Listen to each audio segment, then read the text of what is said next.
Hello and welcome to Glitcheytuts. Today I'll be taking you through a very simple thumbnail tutorial. This video was supposed to be out a long while back, but due to some circumstances and mostly due to my laziness, of course, I really apologize for that. Here is the video as promised. The thumbnail we'll be making today is inspired by 6'3". My god, I always pronounce the name wrongly. I really apologize about that once again. But here is the channel that I'm talking about. I'm going to be making thumbnails similar to this. You see, this is the first sample we'll be looking at, and then we're also going to sample this one, and finally this one. So let me just do like a quick breakdown to show you what each of them has, and then we'll go through and try to make our own. For this one, we see we have the character and the globe. Then we have like a black background with some little specks. And then the character is masked, of course, and we have a flame effect right behind it, and also I see a flame overlay and some glue all around the clip. That's what this one has. Then we have our text with the color. You can choose whatever font you like, whatever way you want to present your text. So what we see here is we have the name of the edit followed by the type of anime that was used. The next one we look at is this thumbnail right here, and it's called Without Me. What we notice is we have a masked Gojo with some turbulent displays in the background, and is a gradient here. And you can see some light blue and dark blue, and we have the deep blue, of course. We also have an overlay. This one right here is an overlay, and then in the background we have our characters. So it's just like split into two with Ushiguro here and Gojo on the other side, and then some effect done to them. Like this one has some edge rays, some rays coming from the eyes, and then the background is just black and white. For the last one that we're going to look at, we have Tanjiro. In the same effect that was used previously, we have a glow, an edge glow. Then we have some overlays. You see what we have all around here? See the black part right here? This is ink. And then we have a glow overlay. We have an overlay all around. Then we have some little specks in the background, and at the back we have black and white, two colors, because it is split into two as well. And for the text, similar, the name of the song, the name of the edit, and the name of the anime that has been used. So that's like the basic breakdown, or those are the elements of the thumbnail. And now let's go and look at what we'll be making. We're just going to do something very similar, but we're trying to make it simple so that it can also be done by beginners. That's the main point and goal. So let's get into it. What we'll be referencing is the Gojo one, as that is the simplest one. So the first thing we're going to do here is we're going to make our mask. Prepare the mask. After preparation of this mask, then now we'll start preparing the background, and we'll put the two. I want to have some two characters there, and I also want to have the background so that the two characters are not like too dark, but you can also have the background layer, either of the two. So you can either decide to have this one that I put here, similar to that, where you have a background, or you put two characters, one on the right and one on the left. But for this tutorial I'll be doing both, show you how each is done, but I'll just do them as one. Then when you're preparing the background, you also have to remember you want the foreground to pop out, right? So for the background, you're going to reduce its opacity. Let me take it up to 30. So I'm also going to be adding some blur to it. Let's take the gamma up to 1000, make it a bit better. Then now, after the preparation of that back part, let's just get our two characters and just do a simple mask around. It doesn't have to be perfect, or you can just have the character as well. You just double click M and you're going to change the properties of the mask.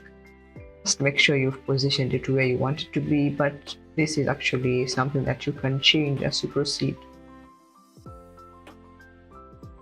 Play around with this, play around with the mask feather, play around with the mask expansion until you get that sweet spot. Play around with the scale, the position, it's mostly just trial and error. Done that to the first picture on the left, do the same for the picture on the right and just do the adjustments. Make sure the foreground is the frontmost picture that you have on your layer. The rest all go behind it. Then for the glow type of thing that is behind the character, just take your mask, duplicate it, then add a fill to it, add the turbulent displace and bump up the amount, and adjust the size a bit, and you can also tweak the complexity. Nothing too specific, just try to make sure that you have these displacement, or if I might say bubbles, or the glowy stuff that you want to have behind the character. Just adjust until you think you have enough. When you do that, you can have a solid color as mentioned about the fill. You can have a gradient ramp. You can also then put a deep glow to this after you've made all the adjustments. Don't forget to click the required for text to remove the black layer, the black background that might come. Now, to make sure you have some color matching, you can also introduce some inner glow to the mask layer. So for this one, I'm going to be putting a blue inner glow, and the adjustments, the settings that I'll be putting are not something that is specific. It's something you can eyeball. There's no specific value for that. So depending on the amount of lighting that you have in your clip, the amount of lighting that you have in your scene, I think it's more accurate to say your scene other than clip, since it's not an edit but a thumbnail. So just adjust that, and that's what we'll have. One point that I think I forgot to mention is for the background that we're doing, the squiggly turbulent displays, don't forget to increase the scale a bit, just enough for it to be visible. 102, 103, 105, those values can work. You can add a tinge of blue by playing around with the curves.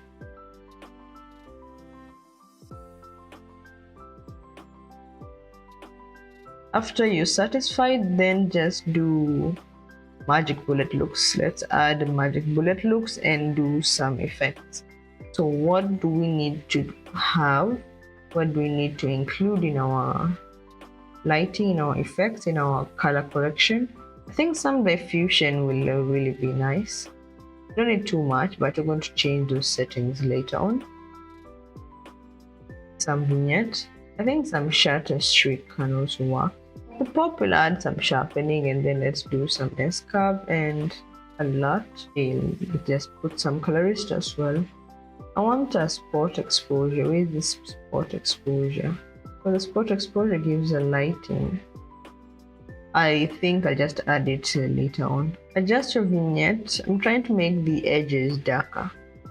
But this vignette is not doing so much. We might just have to change the value from, not actually changing the value, but adding a manual vignette from After Effects by using a solid layer and a mask. We'll do that. There, I found it. The spot exposure. Yeah, I want to have some lighting at the top of the clip. Sorry, at the top of the scene. and it looks brighter at the top and then around dark. I'll just adjust that point, and I need to move it up and change that a bit. And just increase the value of the stop. This will increase the brightness to make it look as if it's glowing from the top. Then go to diffusion and change this. It's right now it's too much. You don't need too much, just need a little bit. So I think at about 7 will 7 do? Let me see. I think 7 can do, and then let's just change the other values. Try to reduce them as much as possible. The shutter streak, let's also reduce that. We're going to change the size and the boost. Pop usually makes it more contrasting. If the effect is not suitable, you can actually just get rid of it. And the colorista here, you can change the values for the shadows, the midtones, and highlights.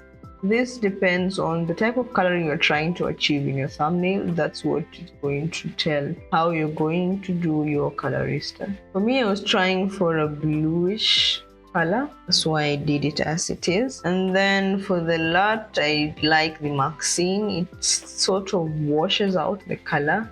But then 100 is too much. So the strength, I just took it down to 60. I think 60 is not so bad. 30 was too little, so 60 should work. Then for the curve, just try to make sure we're not blowing out in terms of lighting, because right now it's too much. Just play around, and you can also check out the presets that we already have. In case you don't have these presets, just move around the curve and you'd get something that you like. Okay, do you see the difference? Do you see that change? If it's too strong, you can also go to the main looks and change the strength from 100 to any other value. Here I took it down to 70. Now remember the manual vignette I was telling you about? That's what we're doing right now. Have the black solid and just double click on the ellipse mask. I'm going to create that mask there, then invert it and just go to the mask properties and change the mask feather. Also change the expansion. We can finally proceed and start on working on the text. Remember what we mentioned before, where the main text is the name of the song and then followed by the type of anime that has been used. So the font that you use is actually according to what you'd like. So just pick a font that you want. Then you're going to color it the main color of the thumbnail. So for this one right now, it's the blues. So we'll go with the blues. Add some deep glow. Then there's this texture. There's this texture that you can give to a text. It's not really visible, but it's actually something that looks nice. So it's the uni heat wave. After you're done with that, just duplicate this alone layer and change the text to what I'm going to have is Jujutsu Kaisen. Change the font to white and then adjust the font to get a thinner font. Something that's a different weight from what you used for the main one. So just click on the text and change it to italic. But for the alone layer, remember, you can get something interesting, very unique when you duplicate the alone layer and make one of them italic and the back one you just let it be. So for this back one, we're going to have it as a different color. Maybe we can go for a white. And you're going to come and pre-compose this, and let's add a drop shadow. We don't see it so well here, but I promise you the drop shadow is there. Now with that brings us to the end of the video. I hope you liked it and I hope it helped you out. Don't forget to like and subscribe, and if you have any other questions, just let me know either in the comments or you can get me via Discord. We have a server, so this link to the server is in the description as usual. Maybe if you don't have Discord, probably you can just reach out to me via Facebook or email if you may, even Instagram. All these socials, all these contacts will be in the description. That being said, I will see you guys in the next video.